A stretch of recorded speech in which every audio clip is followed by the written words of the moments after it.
Good morning. Welcome to today's webinar on the new IFSP Form EI-04 and Form EI-09 Prior Written Notice of Determination of Ineligibility.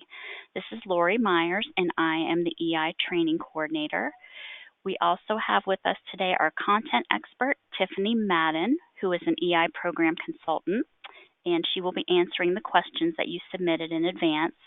Also helping us out today is Diane Fox, the EI Program Manager, and Karen Kincaid, who is also an EI Program Consultant.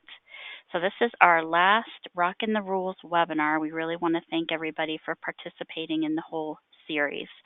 For today, our goal will be to review some highlights of the new IFSP form and the EI-09 form and answer questions that were submitted in advance. You can feel free to submit questions during the session today, but we will not be answering those today. We'll research the answers and respond in an FAQ that we will post to the website. If you have clarifying questions about the answers we're giving today, we will do our best to answer those as we go through the presentation. So if you are typing in a question or a comment, you're going to be using the chat box or the questions box on your dashboard. And we will be monitoring those to interject with your different questions and comments and to collect the questions that we're going to be answering in the future. You can also use the chat box or the questions box if you have any trouble with your technology. So if you're having trouble hearing or seeing the screen, just type in a comment and we'll try to troubleshoot and find out how we can fix the problem. We are providing CPDUs for today's session, and the certificates are going to be emailed to you for this one. So what we'll do is we'll do an electronic sign-in process at the end of the webinar. We'll have you sign in with your name, county, and role, and also with the names of all participants if you're participating as a group. And then the certificates will be emailed to you by our administrative assistant, Shaquila Dixon, and I will be giving you a code at the end of the presentation that you'll need to enter on the certificate once you receive that.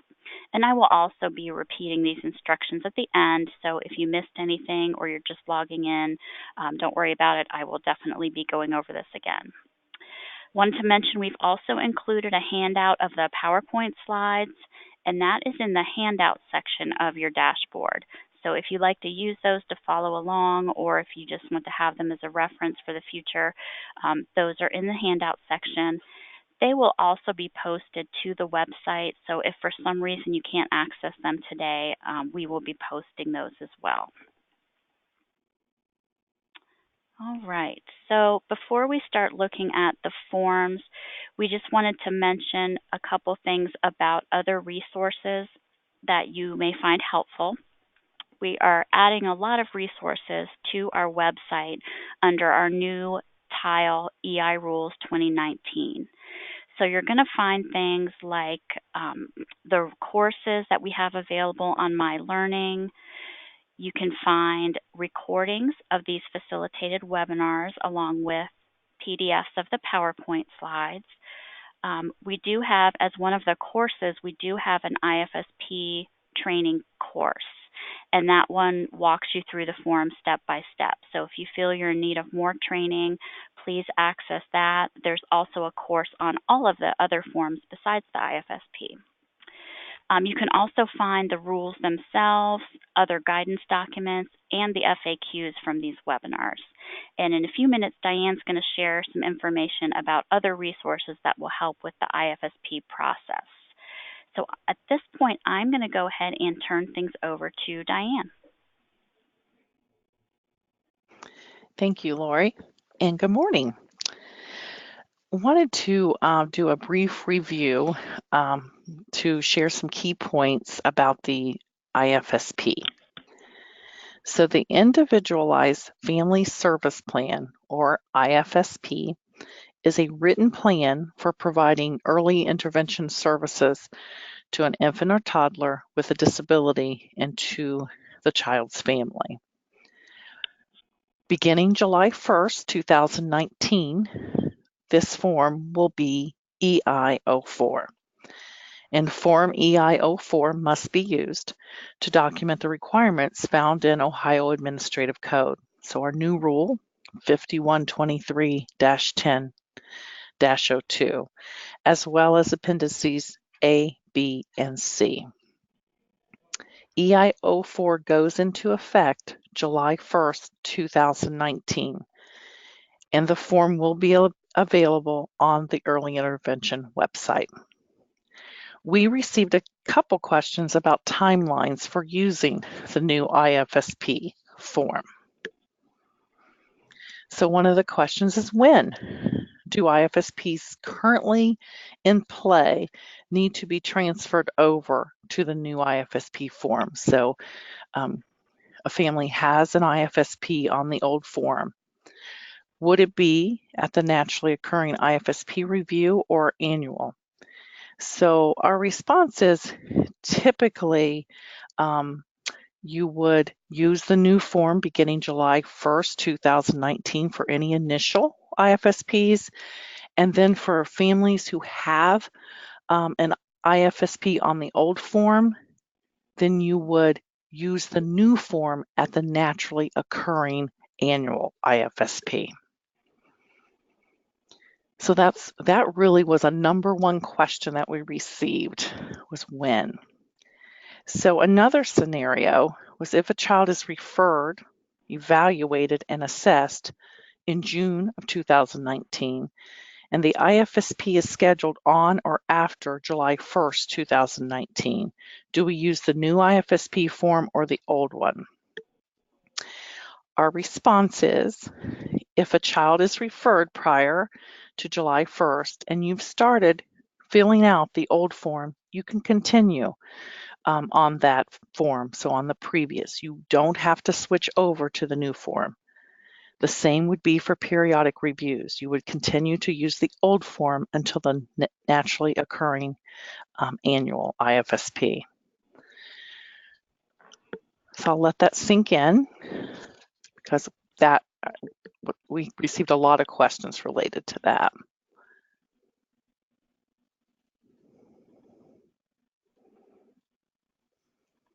Okay. All right. There will be some additional resources that we're working on to make available to you to help guide you through the IFSP process. These will be available July 1st. So this includes a revised IFSP overview where we go through the process and our form, and the much anticipated IFSP guidance document, which will include examples within the guidance document and a completed IFSP at the end of the guidance document. I believe what you will really appreciate is that these IFSPs we completed with assistance from a couple counties. So these are based on real families, real Ohio families receiving early intervention services, and I think that will make a huge difference. Unfortunately, we were not able to finish this in time for this presentation, but we will have it available by July 1st, 2019. We're also working on revising guidance documents that's currently on our website that relate to the IFSP process. So the program consultants are busy doing the final touches on those. So we plan to have those available as soon as we can on our website. So we received a lot of questions about, will you be able to share examples during this presentation? And so the answer to that is, we will not be able to today, but it is coming.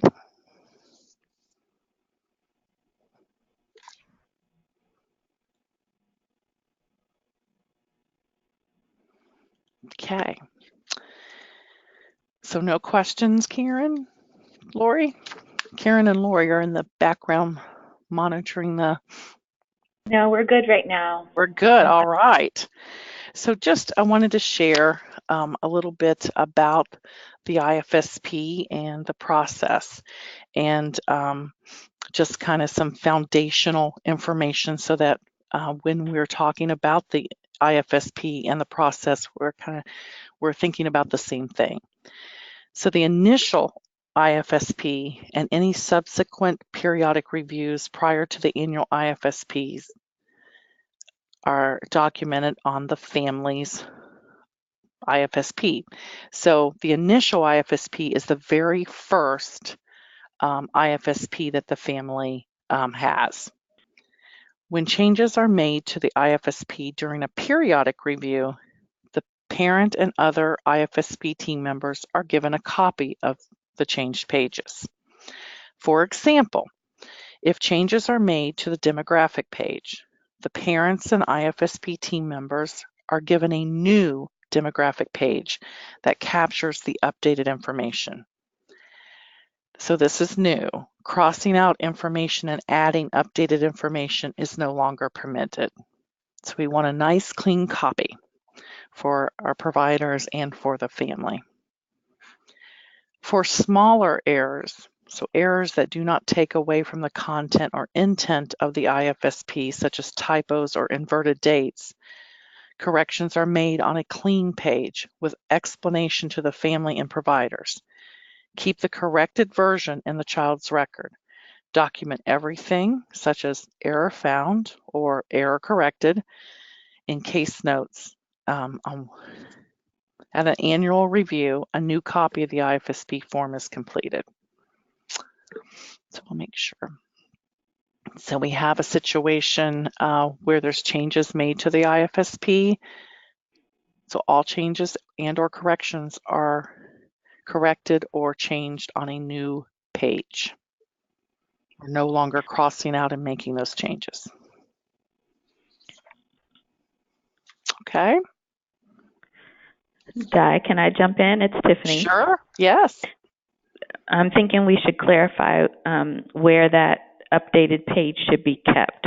We're embedding it in the current year's IFSP, right? So Yes. the updated page goes on top of? Yes, like in chronological order with most recent date. Yes. Any questions? Di? Yes. Yes, we did have a question. Do we keep the error pages or just the new page and make a case note about it? That's a very good question. You would keep the error page as well. Yes.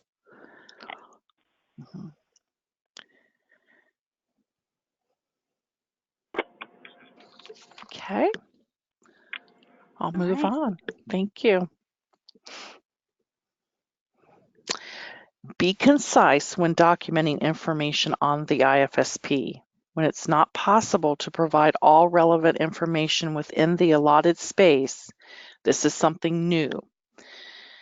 You would type "See attached" in that section and use the department-approved blank overflow pages to add the needed information for that section.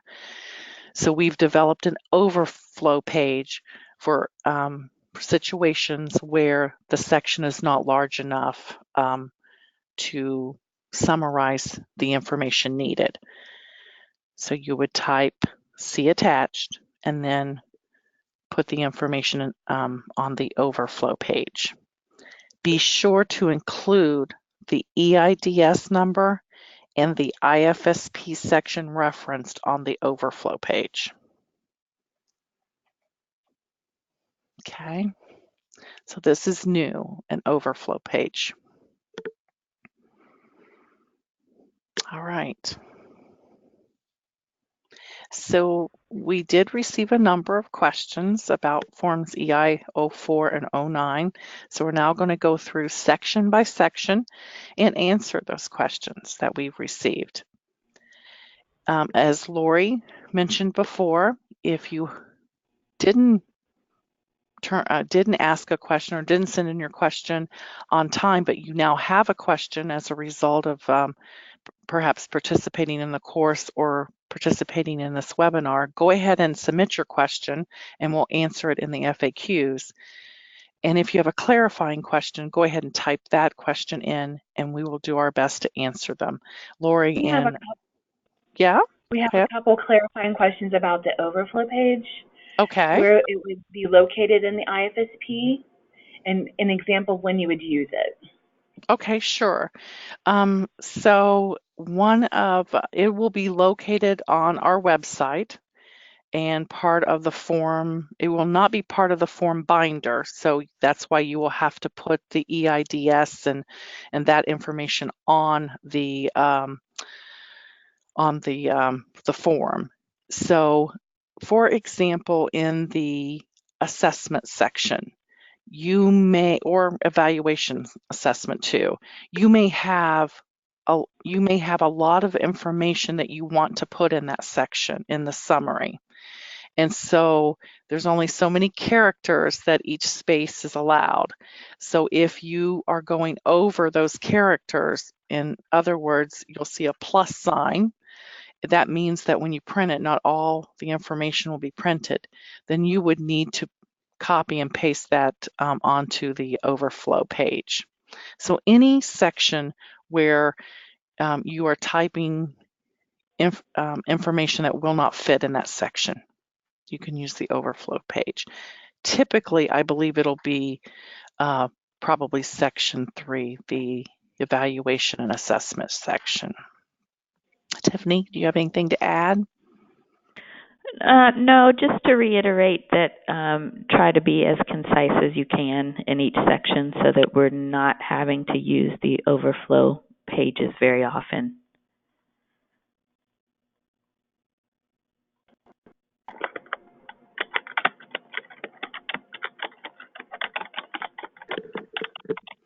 Yeah, so you would copy and paste all the information so that it flows nicely. And again, just put see attached in that section. Okay. All right. So now we will start answering the questions. So this is the demographic information for the child and parent. Let's look at a couple questions that came in for section 1. All right, Tiffany. Okay. First question. So section 1 is the demographic portion of the IFSP for the child and parent.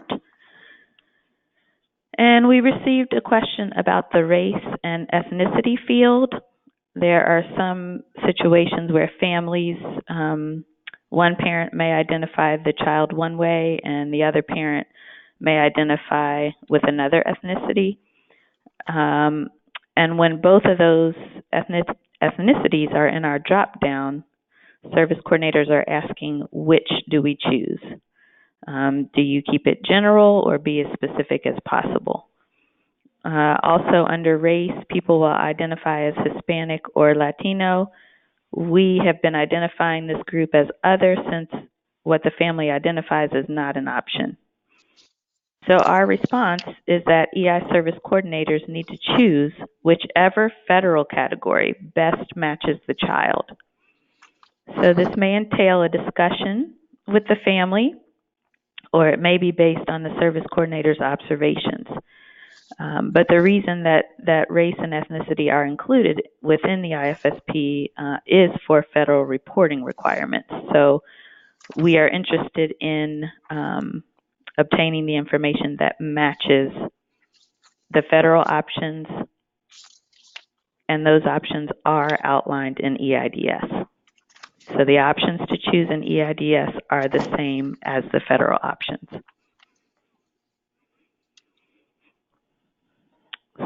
So we also received questions about the languages spoken with the child, that section on the IFSP demographic section. Do you want us to recognize a primary language?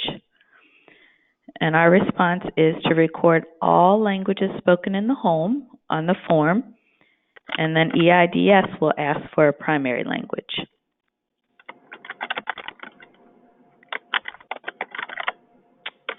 We have a question about school district of residential parent. What do we do when we don't know where the baby was born or the biological mother's information? So note that this is new to new rule and form. you will record the school district where the child resides. Although the wording on the form is school district of residential parent, the information required is the school district where the child resides. So in the future, we'll look into whether we can change the wording on the form at the next scheduled revision. But new guidance is to record the school district where the child resides.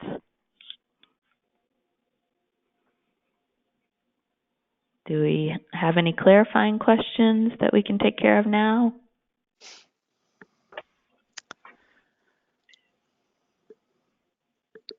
Anything? Tiffany? Yes. There is a question about, can you identify where the new information about school district is located? It will be located within the guidance document.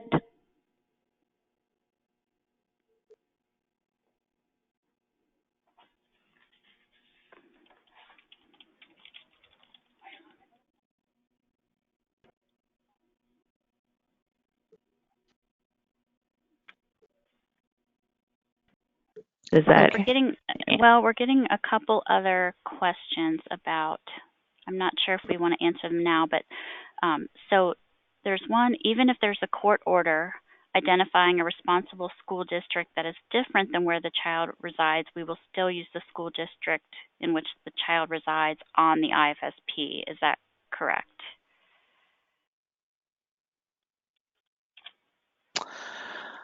So, school district residential parent, okay. So I think we will do this in FAQs because we can break this down. There are situations such as separation and divorce where one parent's address will be the residential parent. So let's answer that in an FAQ, please. But thank you for the question. We will answer it. We just have to do a bit more research.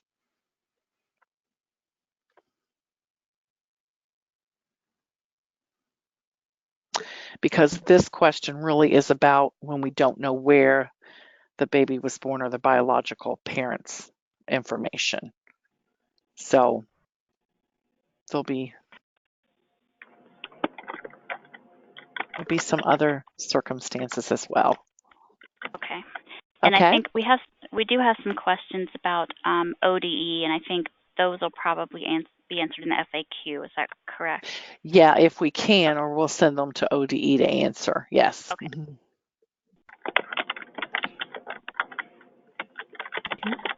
Are we okay to move on, or do we need any additional clarification? There was a lot flying in on that page. I think that a lot of them can be done through the FAQ, though. All right, great, thank you. Okay. So moving on to Section 2. Section 2 is where the service coordinator's name and contact information is recorded. It is the responsibility of the EI service coordinator to ensure that information in this section is complete and up to date. This is how parents know how to contact their assigned EI service coordinator. So there were no questions for that section.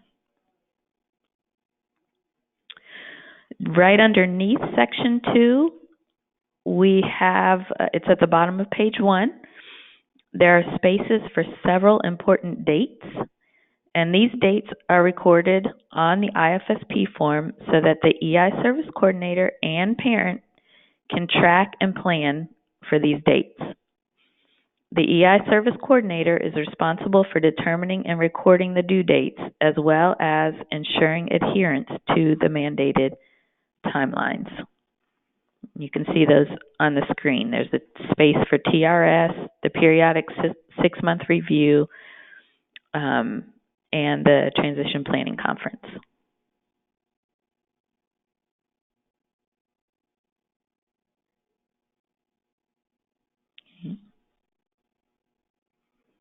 If there are no questions about that, we will get back with Diane to review Section 3.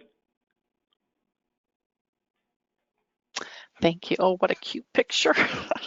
All right. Section 3 is the eligibility and assessment section. And this section documents how the child is eligible for early intervention and identifies the eligible child's unique strengths and needs per the child assessment. The Early Intervention Service Coordinator is responsible for coordinating and explaining the eligibility process, providing prior written notice, and obtaining informed consent from the parent using EIO2.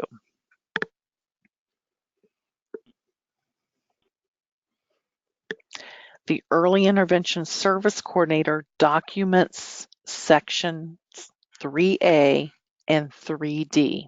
So that is who's responsible for completing that section, 3A and 3D. The professionals who conducted the evaluation and assessment activities summarize and write sections 3B, 3C, and 3E. Credentialed early intervention service coordinators who conduct the family-directed assessment would be responsible for documenting section 3C if they were the professional conducting the family-directed assessment.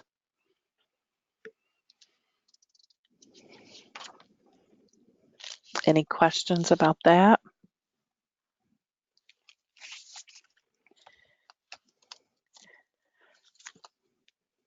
Okay. All right, so we have a couple questions. So if the child is, no, sorry, do we have a couple questions? Di, can we Yes. back up a minute? Sure. We did get a question to repeat the last thing you said about the okay. family-directed assessment. Dang, you know, once I say it, I kind of, I'll give it a good shot. So I believe it was about that if the credentialed early intervention service coordinator conducted the family-directed assessment, then the early intervention service coordinator is responsible for completing section 3C. In other words, whoever conducts the family-directed assessment is responsible for summarizing that information in 3C.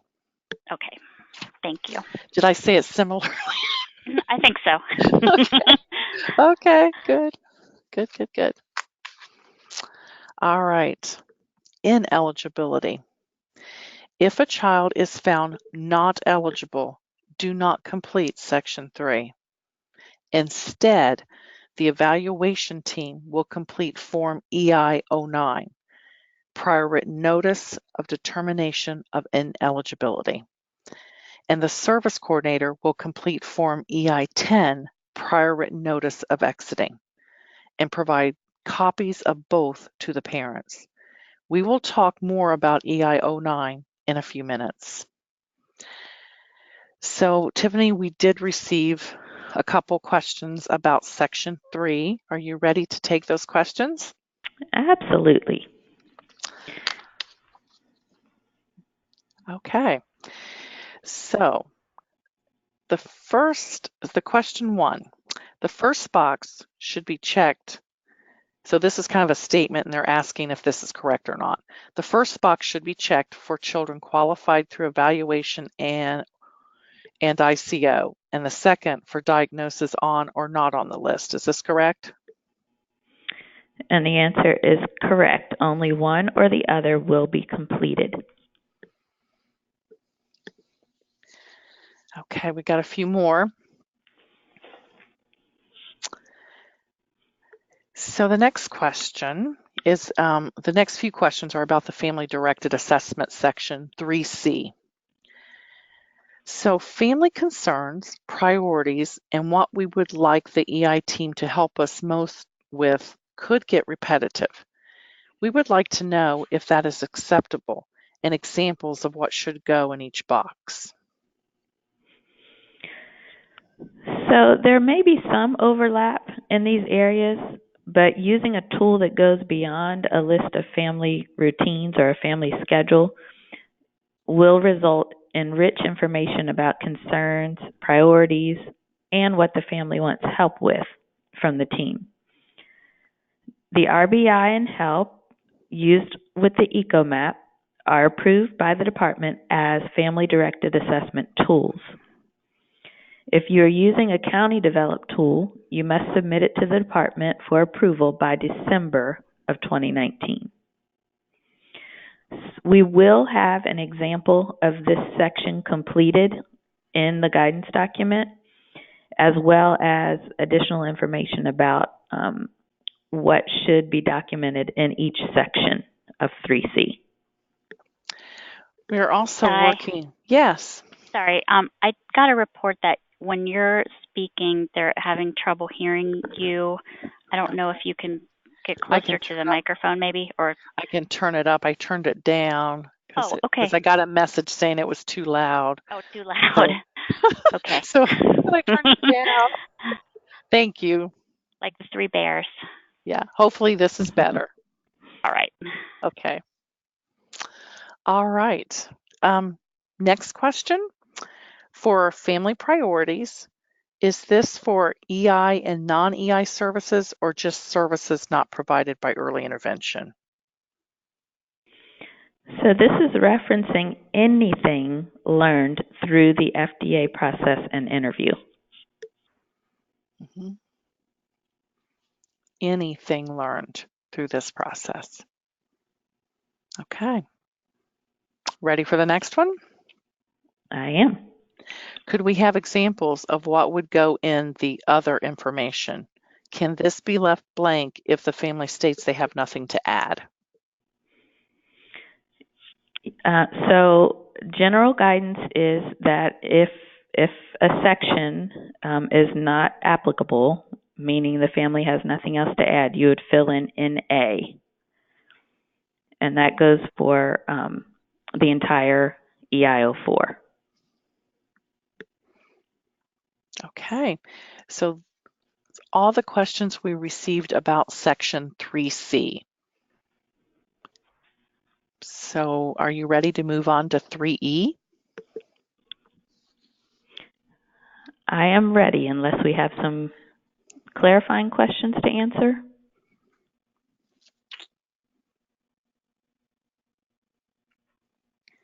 Do we have any, Karen or Lori? Or did we answer? We have some from earlier on the form. Can you please clarify how the ICO is documented on section 3A?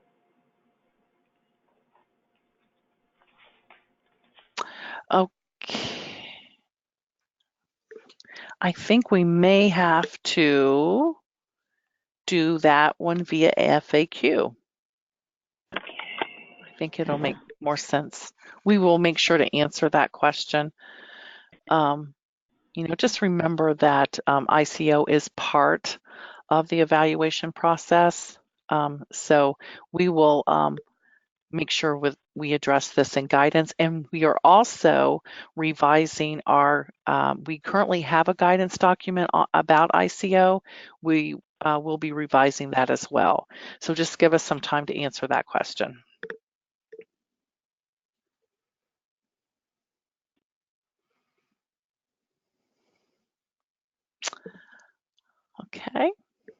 Okay to move on to 3E. I think I do see one question that we could clarify. If a child does not qualify, do we put NA through the whole section 3?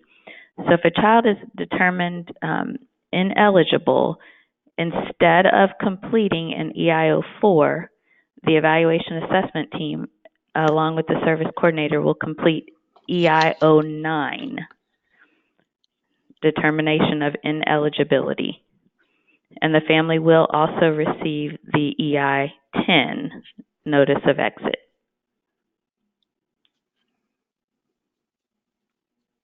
Okay, good. All right. Okay. All right. 3E. So we received 2 questions about this section. The first one, our team has a difference of opinion on what information should be documented under child strengths and needs. We would like to see a few examples of what you would like documented under child strengths. And I think we will be able to accommodate that request. We are including examples within the IFSP guidance document that will be available soon. Yes, we're in the final hurrah, right, Tiffany? Yes, we are. We're close. The second question, child's needs. Is this what the child needs to do, like the next steps, or what supports the child needs to reach the goals? An example and more information would be helpful for each area of the cause. So keep in mind that this section captures the results of the child assessment process. The team will document what was learned about the child's functioning based on observations, interviews, record reviews, and any formal or informal testing that was conducted. So the information captured here will need to show how the child's delay or disability is impacting interacting with others, participating in activities, and getting their needs met. Okay, so that independence within daily routines, that interaction, social interaction in daily routines, and engagement. So it should paint a picture of how the child is using skills to participate in his or her everyday life. So the needs section might show what the child is having difficulty doing in everyday life, where the strengths portion might show what's going really well in the child's everyday routine. Tiffany, we have a question. Can you let them know who completes this section? Absolutely. So the multidisciplinary team that conducted child assessment will complete this section.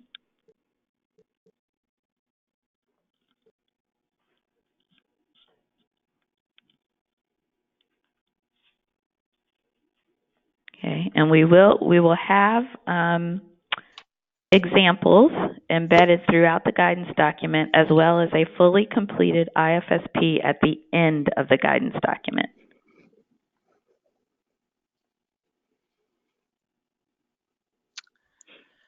Okay. Tiffany, Yes. would you repeat that one more time about who completes 3E? So the multidisciplinary child assessment team completes section 3E.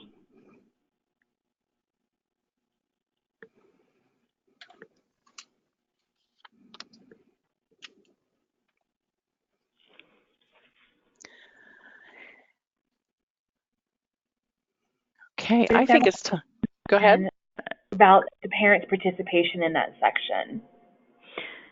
So I think we've just we've reviewed the child's strengths and child's needs section. So that's what my response referred to. Once you get down to the child outcome summary statement, that will still be a team process, including the parents.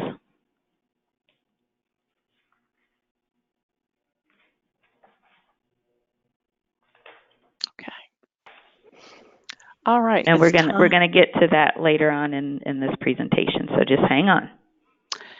It's now time for a knowledge check. So those of you participating as a group, just kind of come to a consensus of what the group's answer is. So knowledge check number 1.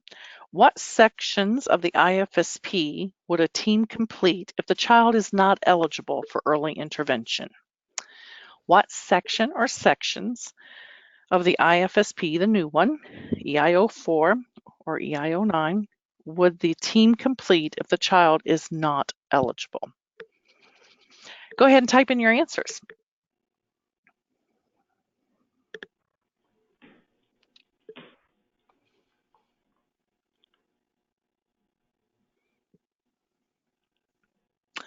Okay, Tiffany, we're getting none, EIO9 and EI10, sections 1 and 2, none, EIO9 and notice of exit C, 3A, EI09 and EI10. Looks like EI09 and EI10 is winning. What's the correct answer? Yes. So yes, the correct answer is EI09 and EI10. Very good. Let's do one or two more. All right, next question. Who completes section 3A? Who completes section 3A? And 3A is eligibility. So who's responsible for completing 3A, which is eligibility? So we've got a lot of service coordinator. It's almost 50-50. The EI service coordinator, and well, mostly it's the EI service coordinator, and we've got a few, the multidisciplinary team. So 3A is eligibility. What's the right answer?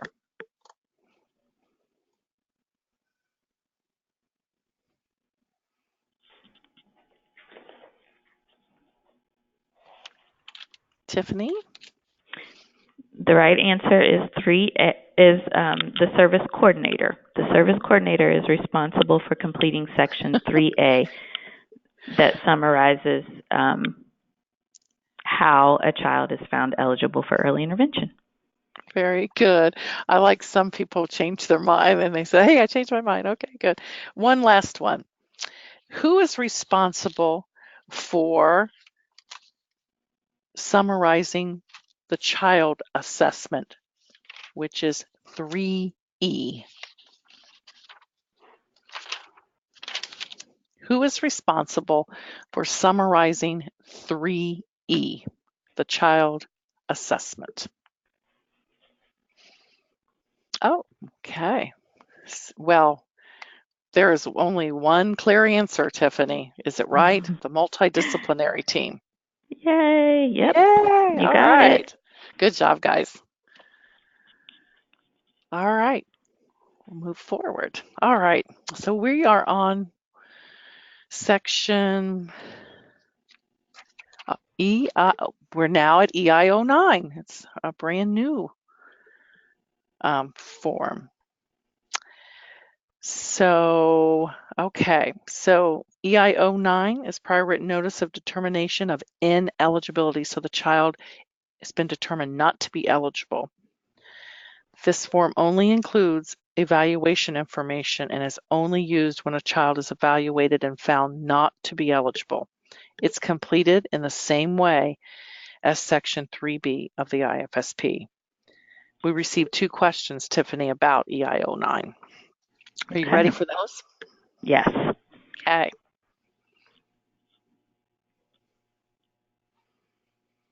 All right. Question 1. Is the team filling this out, or does the EI service coordinator just use the Battelle report to fill this out?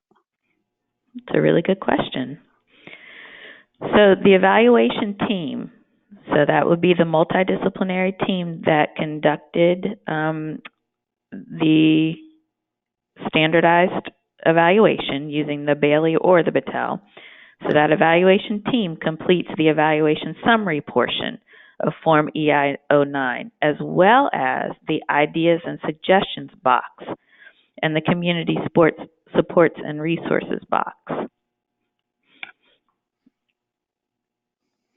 Okay. So there may be the demographic information may be completed at the top by the service coordinator, but the evaluation team completes the other sections. So it mirrors the guidance that we just gave with the EI04 form. Mm-hmm. Okay. The next one, we only need 2 disciplines, but there are 3 places for the assessment team's information. Do we add the EI service coordinator's information here? I'm assuming not. So we have included spaces for multiple team members if there's only one person with 2 different licenses, or if there are 2 qualified individuals conducting the evaluation, you may use 2 lines. The third line is for an additional professional, qualified personnel, to be added if needed.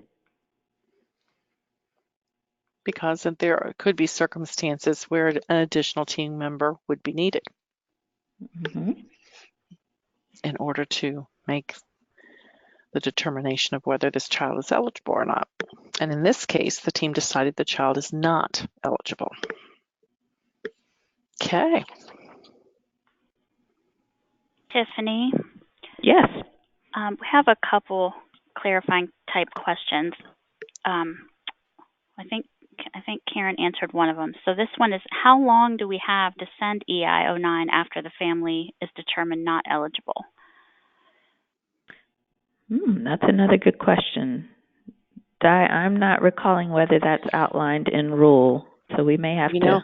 I'm thinking I know the answer, but I'm not going to share it just in case I'm wrong. I'm not 100% sure of this answer, so we'll answer this with the FAQs because I want to be 100% sure.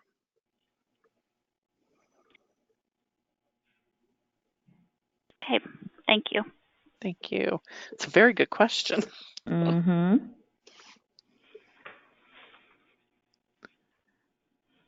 Any others?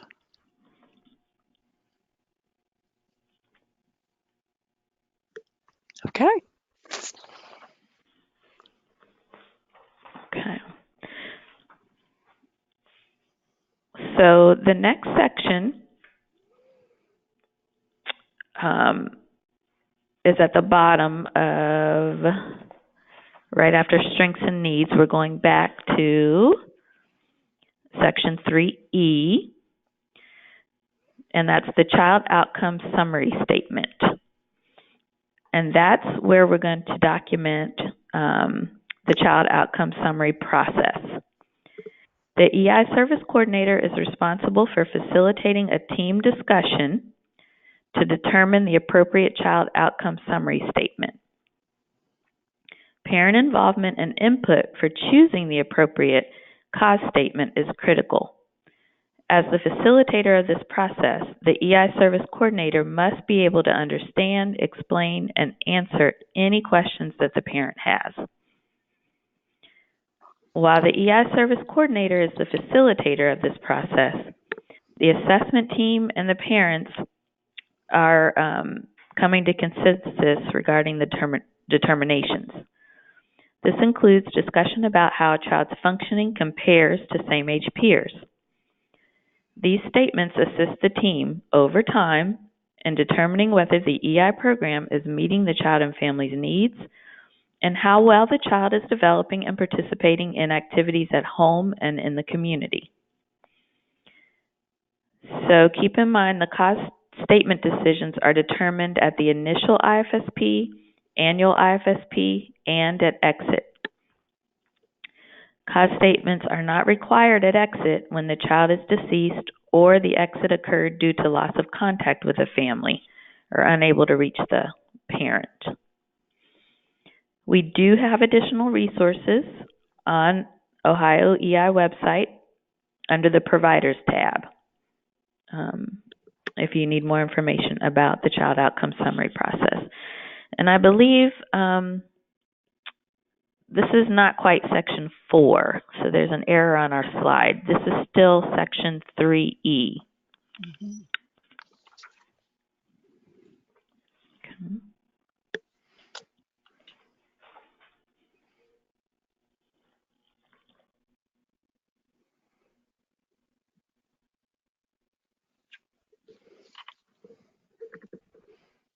Okay. Any questions that we need to clarify?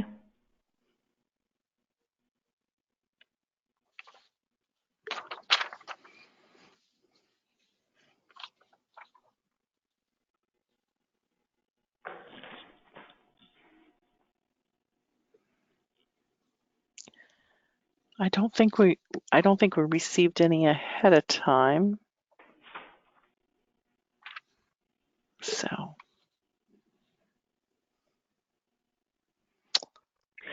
Oh, here we go. You got one?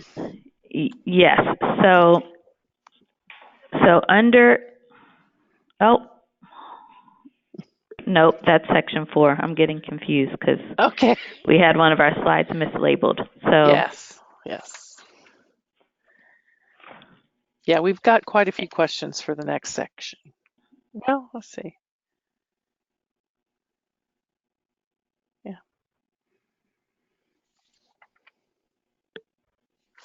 Okay. Well, Yes. we'll move on All right. to section 4. So section 4 is the outcome, our child and family outcome page. And so, Tiffany, we received quite a couple questions about section 4. So we're going to spend some time on section 4. We have several questions. So are you ready for those? Yes. Okay. So this question is referring to this child outcome addresses. Okay. So it's up here. Yeah. Okay. Can the early intervention service coordinator pick more than one if the outcome addresses multiple areas of development? And the guidance is to choose the one category that most closely aligns with the focus of the child outcome. And I would also add that the early intervention service coordinator is not the only team member that chooses the outcomes. She may be completing this form, but the team would help make that decision. So, out of the options of developing positive social emotional, acquiring and using knowledge and skills, taking actions to meet one's needs, you're choosing one of those options that most closely aligns. So what is this outcome focusing on? Which one? So this is about the family outcome. Please define when these boxes should be checked. So a family outcome versus a child-based outcome. And can both of the boxes be checked? Teams choose either an outcome is either a child-focused or a family-focused outcome. So only one option should be checked. If the outcome is focused on the family as the learner, it is a family-focused outcome. If it focuses on the child as the learner, it is a child-focused outcome.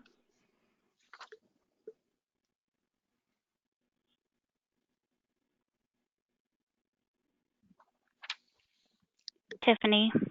Yeah. Can we go back to the cause section? There is a little bit of confusion about whether is there only one cause statement and not 3 separate areas. So yes, if you, we should have had you guys all have blank IFSP documents in front of you as we're going through this. But there are 3 global outcome areas, so there are going to be 3 separate pages to focus on each of those that teams will be filling out.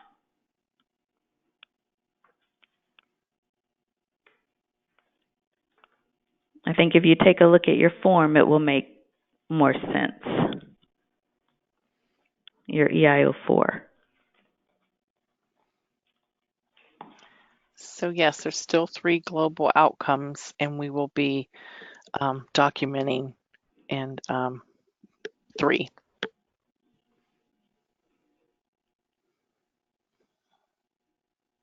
Are we okay?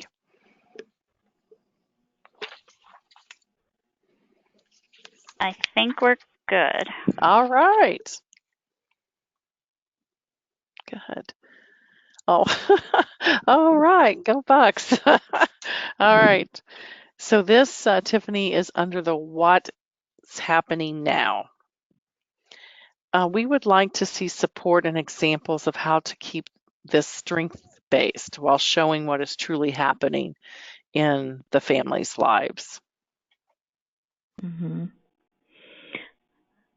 Yeah, and you know, as we've previously stated, we are preparing an example, and it will be included in the guidance document.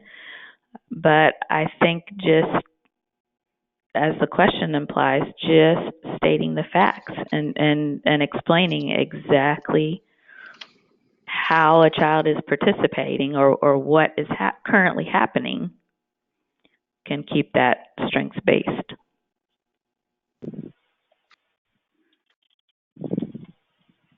Okay, this is under supports that we currently have available.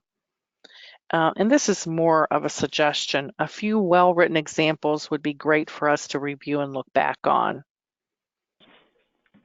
Okay, and we've got you covered. So no worries about that. Yes.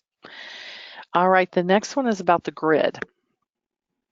The only thing that came up during discussion, so this must be a county who's having some team discussions about the new forms and the new rules, which kudos. About this grid is that sometimes we may change the frequency or how often of an outcome. Do we change the number as well? So it's sounding like teams are revisiting the frequency of visits to address an outcome. And in that situation, they're wanting to know if the outcome number should change. So when the frequency is changed, you would not add a new outcome number or change the outcome number. Okay. So when the outcome itself changes, you'll start with a new number. But you're only going to use each outcome number one time throughout the entire time of a child's journey in EI. So in other words, at the annual review, if you're developing all new outcomes, you're not starting with outcome number one again. So Tiffany, if on my previous IFSP, I had 3 outcomes and I met all 3, but we're developing 2 more, then what would be my what would be my outcome numbers? So you would start with outcomes number 4 and 5. Okay. So I'm all done with 1, 2, and 3. We're now working on 4 and 5. Okay. And I wonder why Lori chose that jersey, that football jersey, as a picture.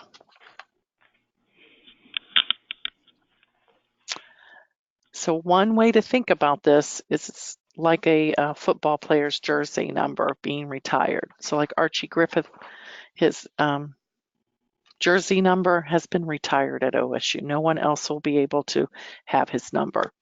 So my outcomes are all 1, 2, and 3 have been completed. I won't, those outcome 1, 2, and 3 have been retired. We just thought about that analogy yesterday and thought it was really cute. Gives you a visual too. We were pretty proud of that. We are. Yeah. So can we go back again? I'm sorry, we had a question that came up a few minutes ago. This is back to the cause section. Just if you could repeat what you said about the 3 areas and the 3 separate pages. You know, it might be helpful, Lori, if you can you pull up the EI04 so they can see what we're talking about. I can do that. Just give us a minute.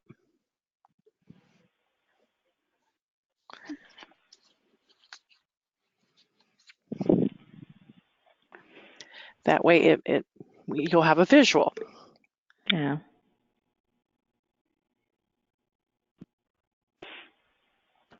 And you'll see exactly where to find it. There's the extra page we were talking about. So we heard you all loud and clear.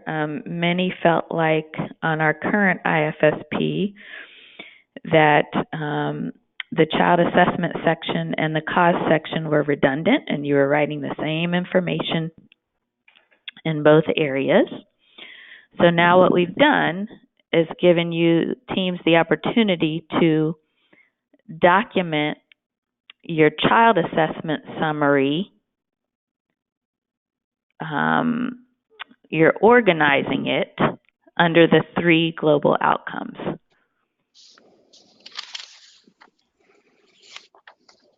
So that's what this form does. So you can see this first banner that you're looking at right now. It says developing positive social emotional skills. So you have areas to document the child's strengths and needs for developing positive social emotional skills. And then you're going to rate that area as a team.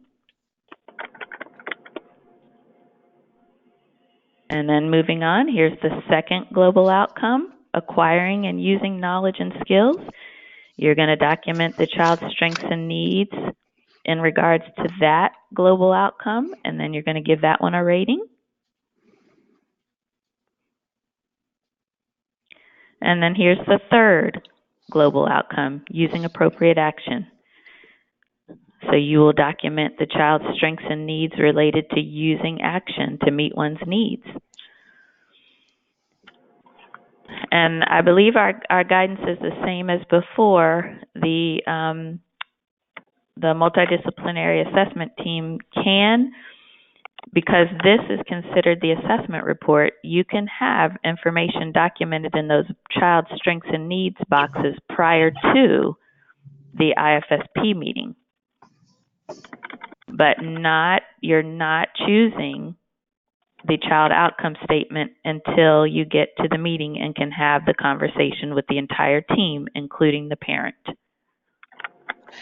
Tiffany, Karen is sharing with me that there's a lot of confusion when we say multidisciplinary team and evaluation and assessment team. Do you mind walking us through what we mean by those terms? Sure. So you need a multidisciplinary team for both evaluation and assessment. Okay.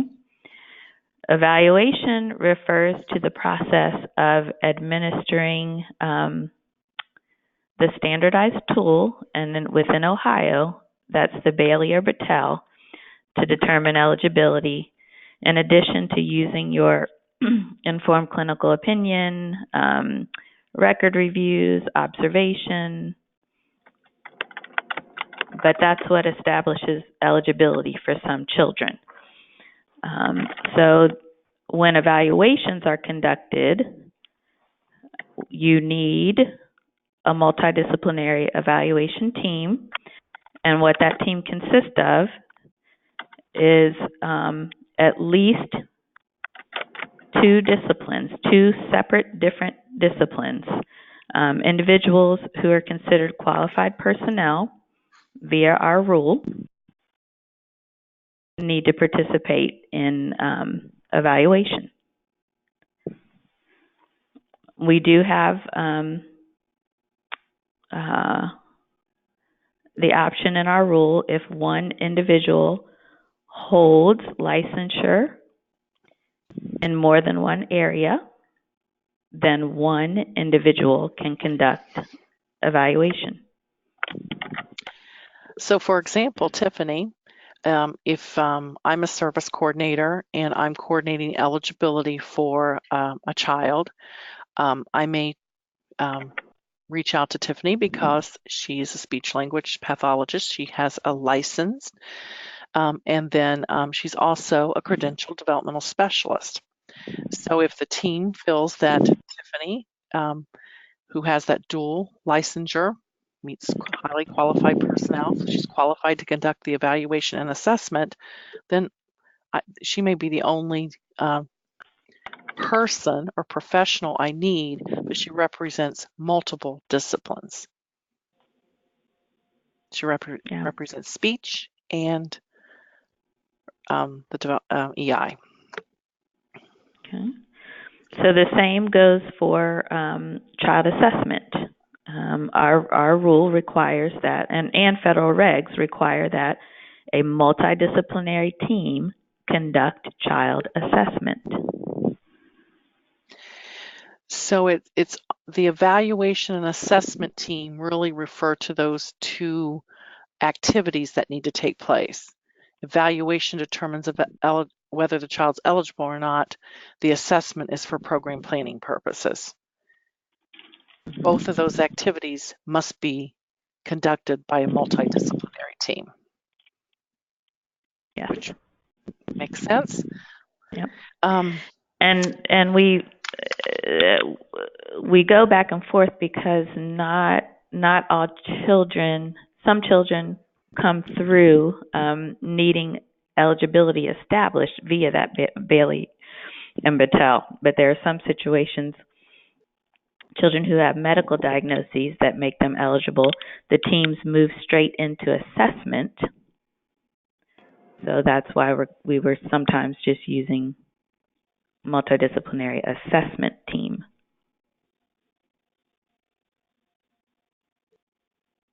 So we have a couple questions related to, which licensure or credential would make up a multidisciplinary team. We won't answer those today, but we will make sure to include those in the FAQ. And if you're familiar with RULE, which we're hoping that everyone is, Appendix B of Ohio Administrative Code 5123-10-02 outlines qualified personnel. So take a look at that. Yes. All right. Thank you. Hopefully this was helpful. Yeah. A little aside. Yes. That's the beauty of technology, right? Okay. I have no idea where we were. Well, we have some more questions. So Okay. On the next slide, so we have a few more questions for section 4. That was the big one. You ready? Yeah. Okay. So this is about the section for when services are not provided in the child's natural environment. So the question is, for each EI service that will not be provided in the child's natural environment, can we review the definition of natural environment? Does this include parks and locations other than home? Okay. So home means the home of the parent or other caregiver where the child typically spends time.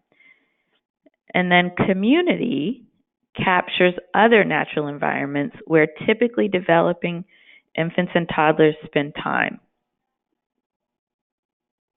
Okay, so a park is definitely a place where typically developing infants and toddlers spend time with their families. So that would be considered a natural environment.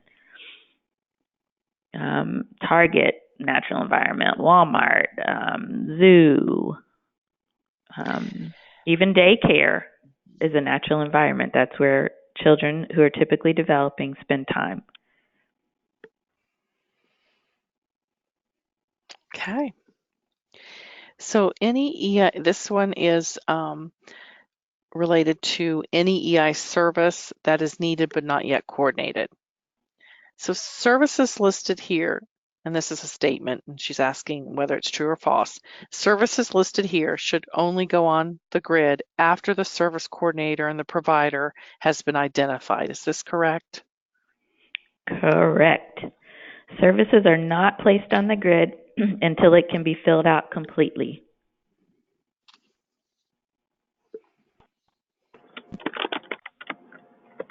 Okay.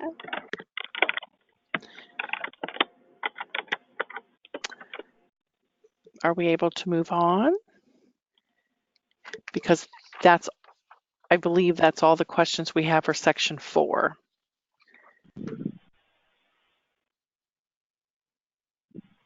Okay. Okay, so how are we doing with questions? Any clarifying questions we can answer? We have some questions about the grid.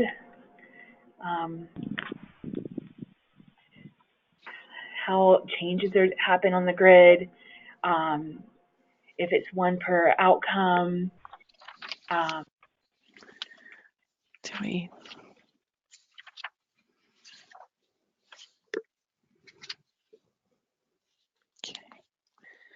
So it looks like, Did we receive any questions related to that, or? So I do see one. Can home and community be listed on the same line? Yes, you can still put home/community if the service provider plans on doing a combination.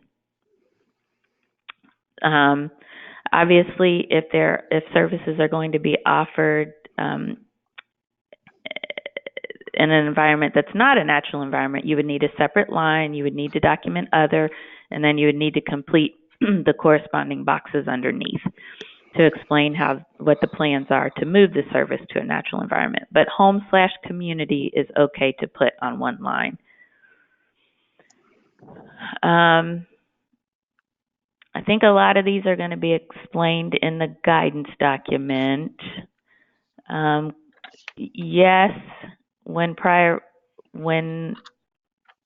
a team is thinking that the frequency of a service needs to be changed, that would require prior written notice. I think I just answered more than one location. Home/community is okay.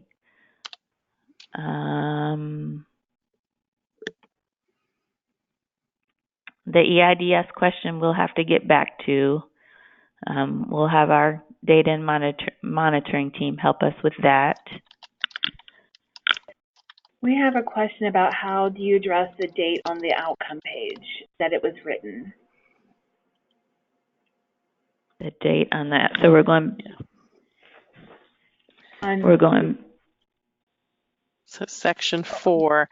So there's no date for the outcome page, and I think that's addressed in our. Let me look at our. It's addressed in our guidance document. It is. Yes. Let me find that.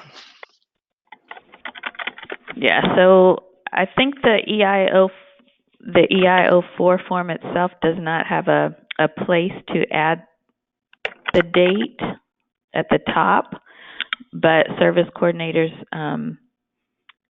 can add that at the top of the page, and then down at the bottom when you review that outcome, there are places for dates when the outcome was reviewed.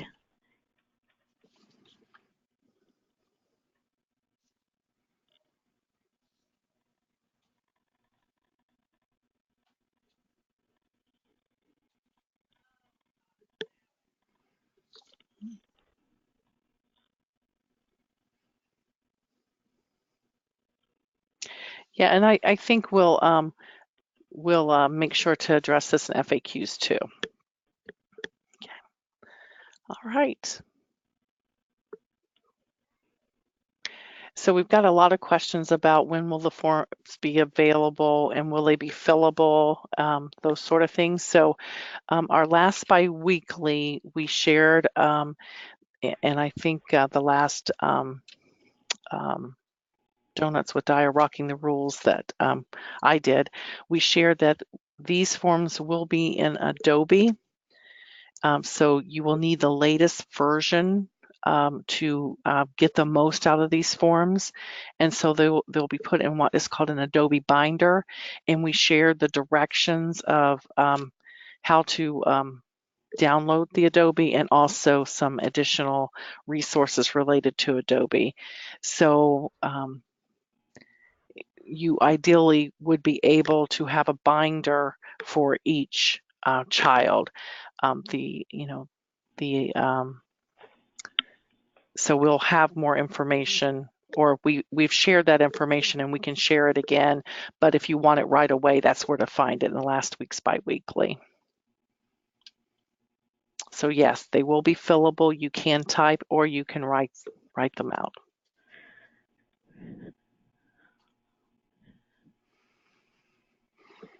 Okay. So have we answered these? Are we done with section 4?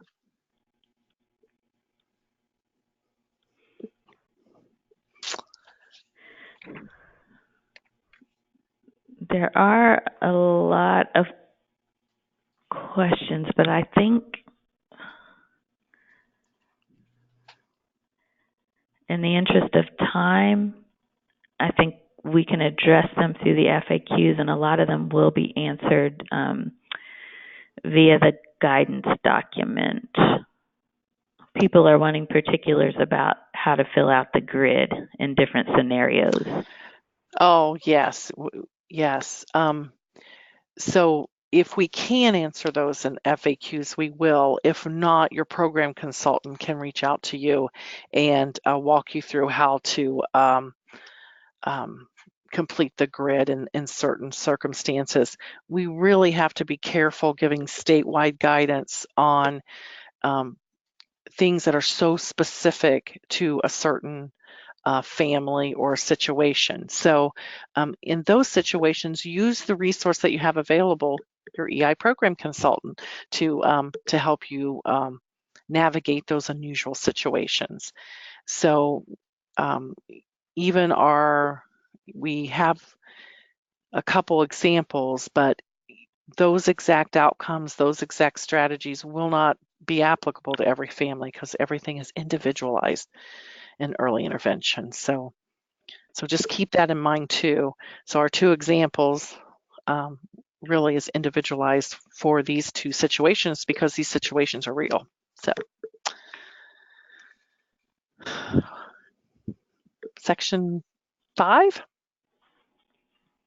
Okay. All right. So after the early intervention service coordinator has fully informed the parents of information related to the provisions of early intervention services, including provision of EI 11 prior written notice, the parents provide consent, so written consent, to implement the IFSP.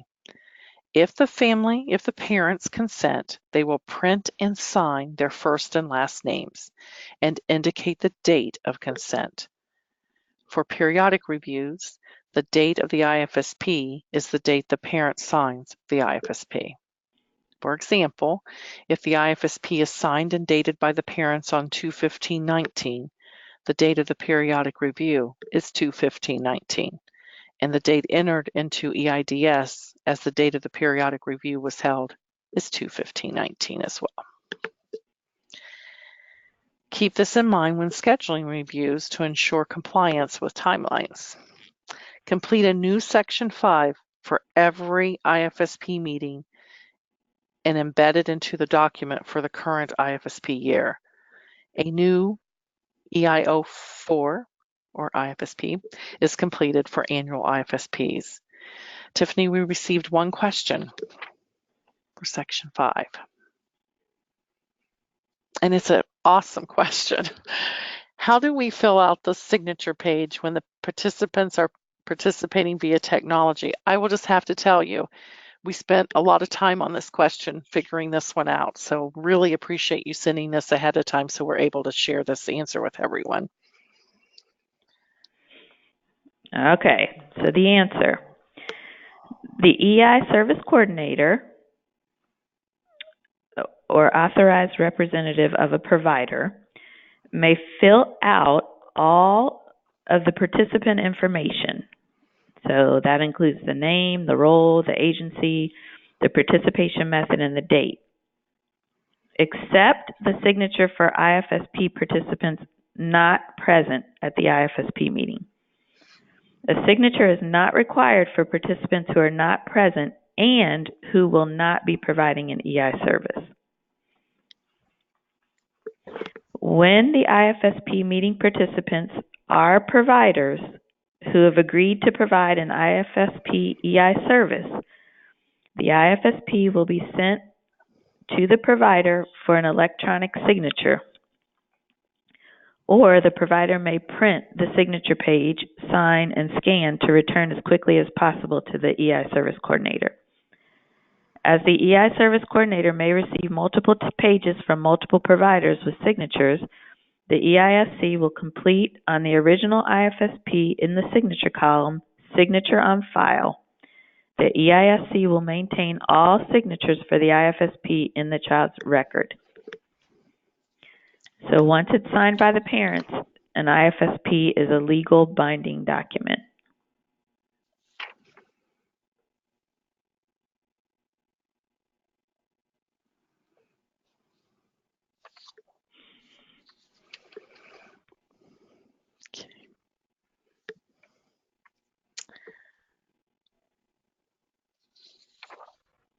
Any questions? Tiffany, yeah, can you repeat that? It was kind of a long answer and a lot of information, so got a couple requests to hear it again. Okay, so I think what we're saying, and I jump in if need be, the EI service coordinator can serve as an authorized representative of a provider and can fill out all of the participant information. So the name, the role, the agency, and the participation method and date for a provider. She cannot sign for them. She but cannot she can provide fill a it, signature. Mm-hmm. But she can fill out all of that other all the information. Other things. Mm-hmm. Okay. A signature is not required for participants who are not present and who will not be providing an EI service, e.g. a family member. Now, would this also apply? I'm thinking if a physical therapist was part of the multidisciplinary evaluation and assessment team and provided written input for that initial IFSP meeting. The physical therapist was not present for the meeting, but provided written input, and it was not decided that PT was a needed service for the IFSP. So in that situation, the service coordinator could write in the name of the PT, the role of the agency, the date, and that the PT participated in a written manner? That is absolutely correct. Okay. Mm-hmm. So, and in that situation, the signature is not required? Correct. So the service coordinator would not have to chase down the PT to get that signature? One thing I have to check is because I think we have to check on this guidance because they are required to participate, but I don't think we would require a signature because they're not present and they're not providing services, but we'll do 100% on the FAQs. But I believe that is true. Okay. So then the second part of that was, when the IFSP meeting participants are providers who have agreed to provide an IFSP EI service, the IFSP will be sent to that provider for an electronic signature or a handwritten one. So in that instance, you can see that the service coordinator might be receiving multiple pages from multiple providers. And in that case, on the original IFSP that the EI service coordinator keeps, the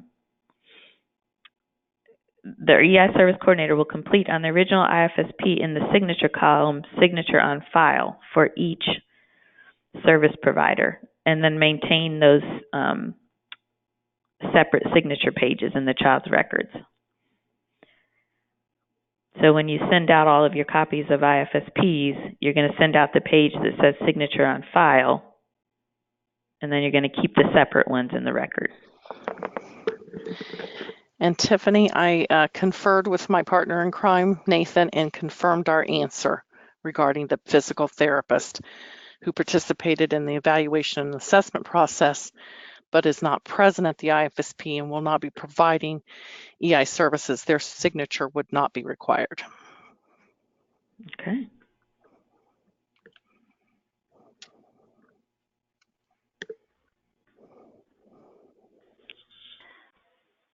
All right. Tiffany and I, there is a clarifying question of whether we can get a provider's signature later or by fax if they participated by phone. Whether you would get it later. So yes, you'd have to get it later, right? Because they didn't participate in person.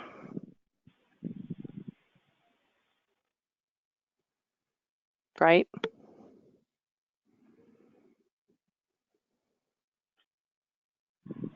That is what we talked about yesterday.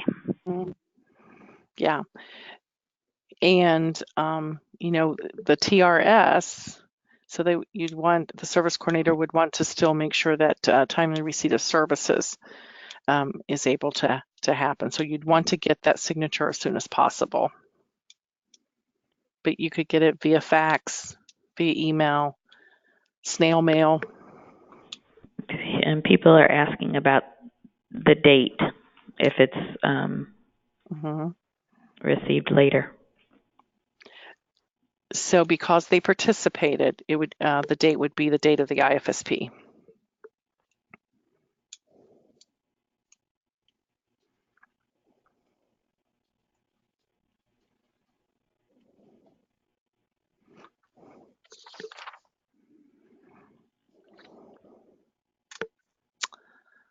Anything else?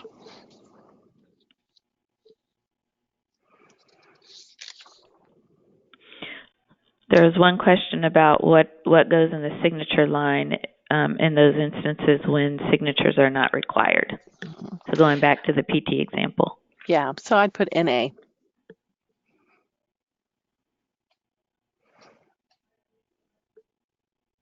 It's not applicable because they were not present and they're not providing a service.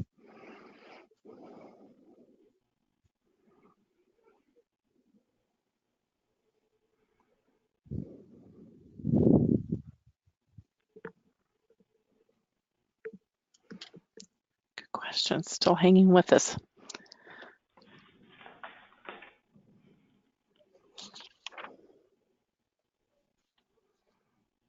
Any other questions? We may be running a few minutes over. Okay. I think we're scheduled till 10:30 today. Oh, we are. Oh, I think so. Okay. See, you always surprise me. Sorry. Well, then we've got plenty of time. All right. Do we have any questions related to Section 5? We're running out of schedule. Well, we have tons of questions. We do? Okay. Okay. Let's see if we can, is there any theme that we can help out with? Let's see. Can you, yeah.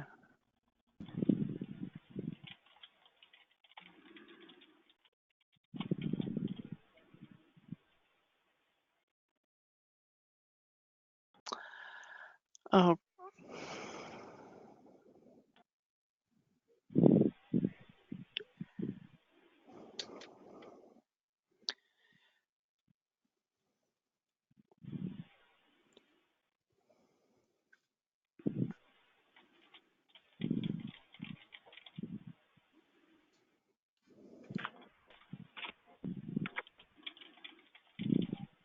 I guess say the information about signatures on file again. That was confusing. Okay. So if a provider is participating in an IFSP meeting over the phone or virtually, so they're not there to physically fill out the form, the service coordinator can send the document to obtain the signature. And let's say you had a physical therapist and a DS both participating in one of those manners. So you're going to have, one signature page for the PT and then a different signature page for the DS. So what we are saying is that the service coordinator can attach one signature page to the IFSP document and can write in those two participants and how they participated. And on the signature line, can just write signature on file. When those pages come in from the PT and the SLP who participated on the phone or virtually, they will be added to the child's record.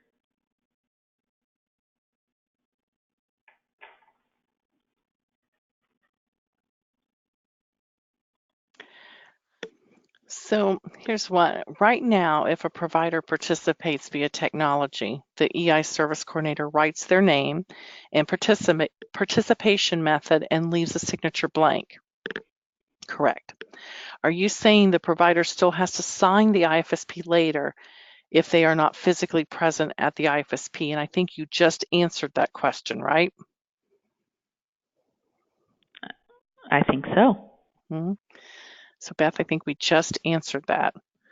So if the provider who is participating by other means, like or via technology, but is going to be providing EI services, we do need to have their signature, but the service coordinator can get that signature on Section 5 as soon as possible, but she would document just as Tiffany described, signature on file under the signature, and then complete the rest of the information.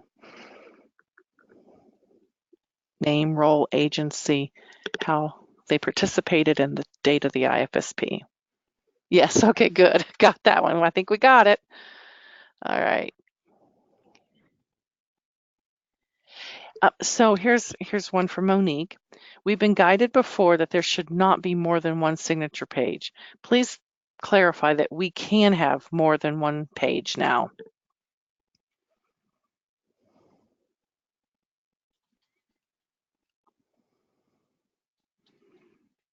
Tiffany? I think that's what we're saying based upon. So I don't. this You is a guys. change. So this Sounds is like a you change. updated some guidance.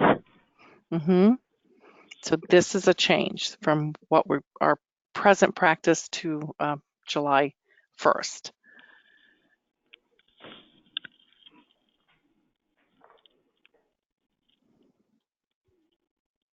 So Kelly writes in, present via technology is no longer sufficient for EI hearing services that participate via technology.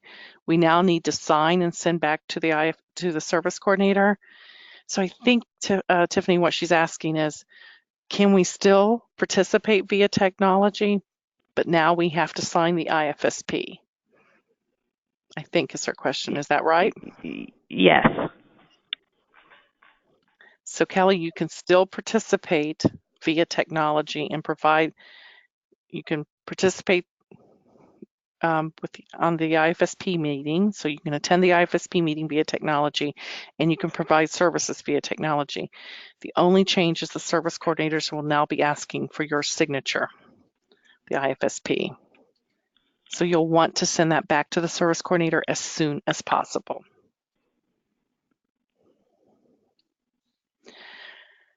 And I would just encourage everyone to look at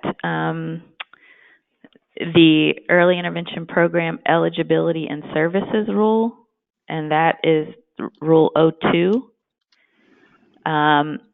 paragraph J, and that just outlines who is required at IFSP meetings and in what manner they can participate.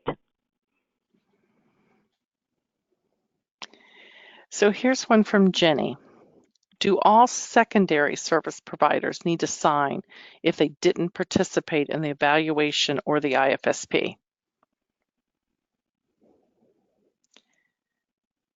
So I guess our answer, that one we'll probably have to answer with an FAQ, Jenny, but we would also need more information. So is a secondary coming in one time to consult with the primary, or is the secondary going to provide ongoing services? So we'll need more information about that one.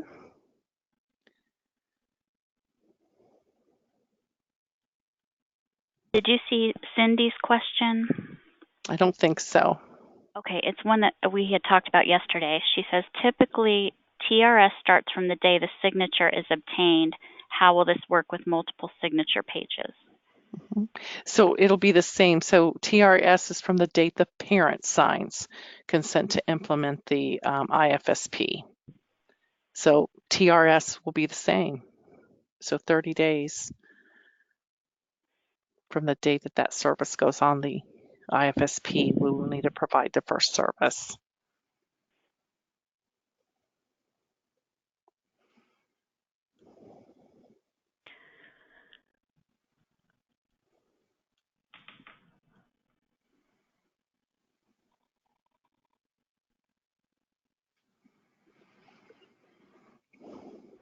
So if there's some concern about providers that, the service coordinator may request the signature and have difficulty receiving the signature page back. So if you run into that situation, please let us know, and we'll,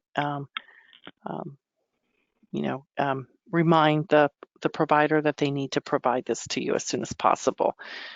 But remember, as described, what Tiffany described, you'd put signature on file, you'd get that signature as soon as possible, and then you would proceed to implement the IFSP.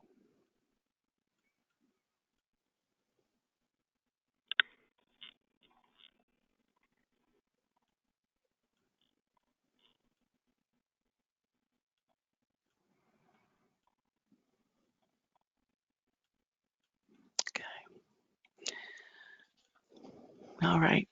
Are there any more that we can answer?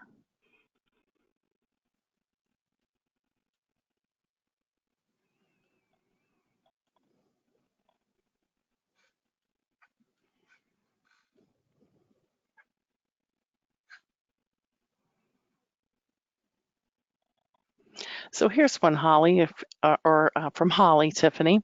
If a provider is not present at the meeting, she just wants to know if this is true, but is providing a service, they would sign and date the plan when they reviewed it? So we're talking about a periodic review. I guess I read it at first differently. If a provider is not present at the meeting, but is providing a service, they would sign and date the plan when they reviewed it.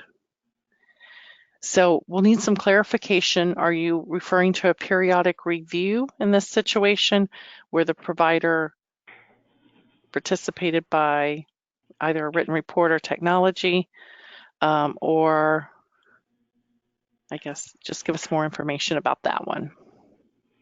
Lindsay has a question. She asked, does that go for the parent signature too if they participate via phone or technology? So for initial and annual IFSPs, the parent and service coordinator must be face-to-face. So we would get their signature.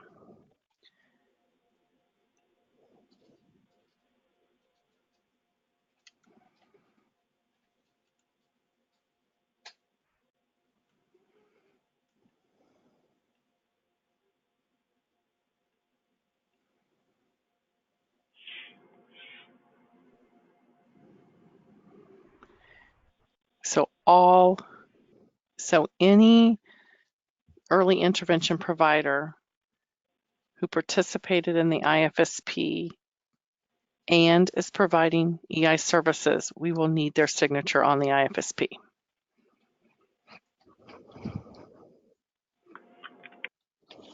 Did I say it right, Tiffany and Karen? I believe so.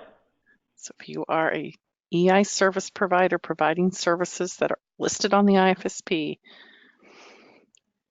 and attended the IFSP meeting or participated in the IFSP meeting, we will need your signature.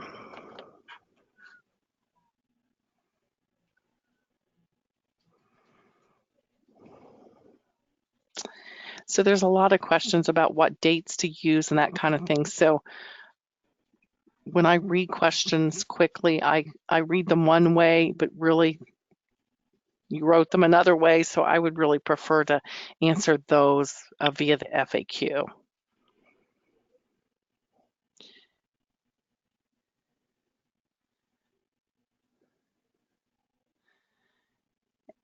Yeah.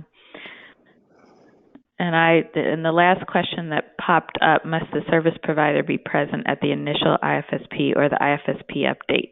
I encourage you to look at 5123-10-02, paragraph J, that explains participation requirements for each type of IFSP and each type of participant. Remind me what TRS means. That means timely receipt of services. So once the service is on the IFSP, the provider has 30 days to provide that service for the very first time to the family.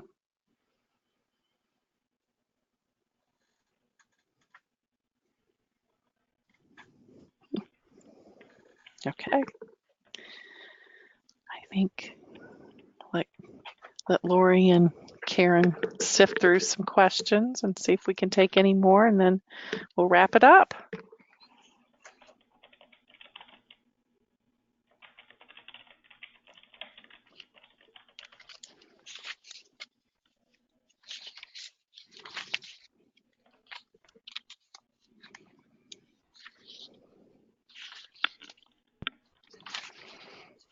Anything? Yes, Di, LaTanya had a follow-up question to what you said about initial and annual IFSPs, that the service coordinator and the parent must be face-to-face, and a signature is necessary. She wants to know, what about periodic reviews by phone? Periodic reviews by phone. So in that situation, I will need to give me a moment to look through our guidance document. I think I know the answer, but I want to make sure. Let's see. Tiffany or Karen? We are still allowing for periodic reviews to occur over the phone, but the parent signature needs to be obtained. And so it's the date of that signature. That's the date of the IFSP. Is that correct? Correct. Okay, that's what I wanted to make sure. Okay.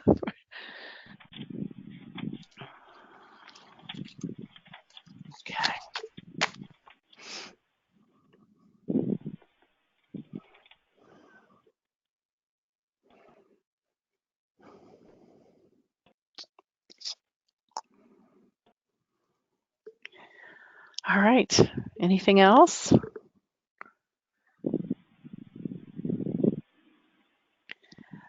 It will take us a couple of weeks to go through the questions that we need to answer for the FAQs. So Karen and Tiffany will probably take the lead in answering these questions. So give them a couple of weeks to do that, and then the data monitoring team and the other program consultants review them and provide input as well. And then sometimes we also need to run them by our legal department. So it takes a bit longer than what we anticipated to post the FAQs, but we feel strongly that we need to do this process correctly and provide you with accurate FAQs that will be highly useful to you.